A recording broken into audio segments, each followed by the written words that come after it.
October, the day of Yom Kippur, the phone rang at the home of Israel's military chief. General David Elazar. Elazar had been made Israeli Chief of Staff after a long military career and a host of victories. The call from Israeli military intelligence informed him that both Egypt and Syria would launch an attack in hours.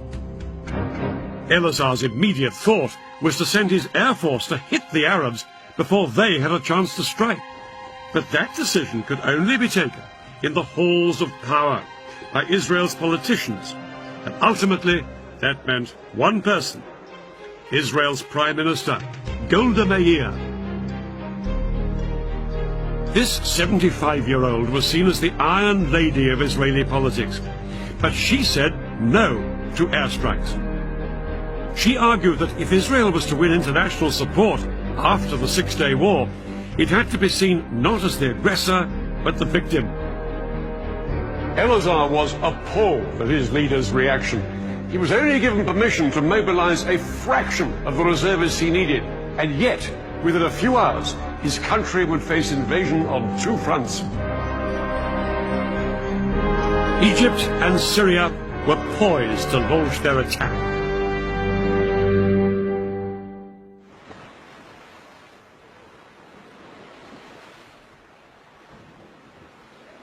Just before 2 o'clock, the Egyptians put their part of the plan into action.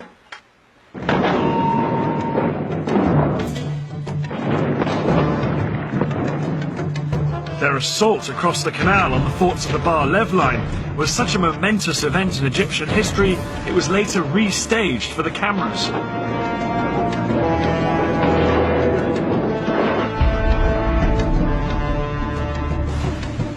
Thousands of Egypt's best-trained commandos crossed the Suez Canal in rubber dinghies.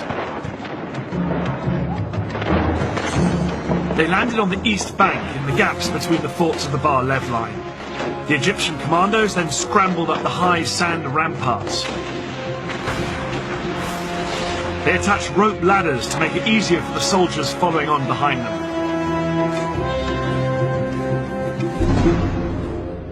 Behind this first wave were 100,000 Egyptian infantry and more than 1,000 tanks waiting to cross the canal. But the biggest obstacle to them were the giant sand ramparts on the Israeli side. These were as much as 60 feet in height.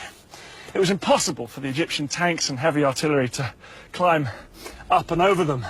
The Egyptians experimented with using dynamite to blow holes in them, but this was found to take far too long. But then one junior engineer officer had a flash of genius. He suggested using high-pressure hoses to blast the ramparts with water from the canal.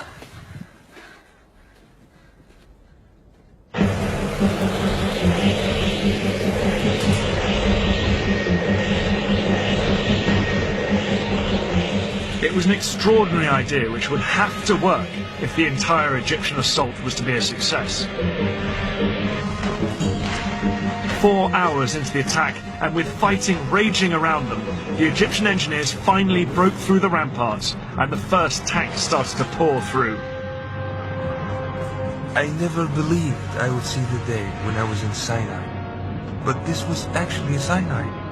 I looked back at the West Bank and all the green on the other side, and to the east, all I could see is desert. It was good feeling. The eastern bank of the canal now became a battlefield. The Israelis manning the forts sprayed machine gun fire at their Egyptian attackers to try and stem the tide. But within 2 hours, 23,000 of Egypt's infantry were on the east bank and had advanced up to 1 mile into Sinai.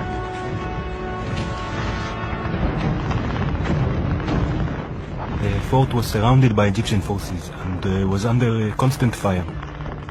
We made repeated calls for help. We fired from time to time and reported back what we saw. But mainly, we tried to keep up our morale. But the Israelis were sure that their air force would come to the rescue. The first Israeli jets were sent in at 4 p.m., flying low over the desert. But as they approached the canal, they found themselves under attack from the ground. The Egyptian SAM missiles and anti-aircraft guns caused havoc. As Israeli planes were shot down that afternoon, it soon became clear that Egypt's elaborate air defense umbrella was working. Israel's single greatest weapon, its air force, was virtually powerless to hold back the Egyptian onslaught.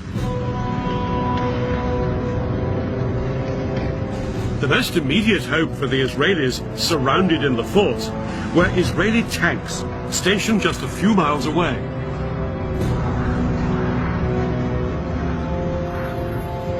The Israeli tanks raced towards the canal. They thought they'd throw the Egyptians back as easily as they had done in 1967.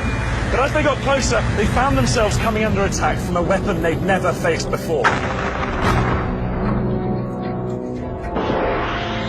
The Saga missile. This Soviet-made weapon was specifically designed to punch through the thick metal armor of tanks.